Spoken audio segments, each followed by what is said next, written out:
కారాజు మట్టి బొమ్మ పట్టుదలే ఉంటే కాగలడు మరో బ్రహ్మ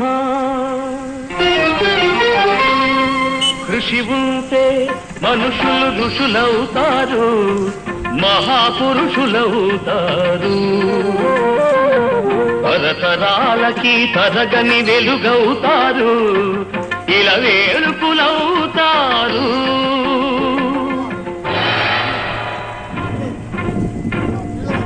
అడుగో అతడే వాల్మీకి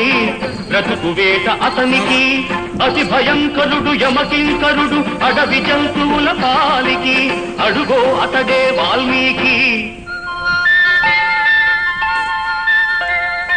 పాల పిట్టల జంట వలపు తేనెల పంట పండి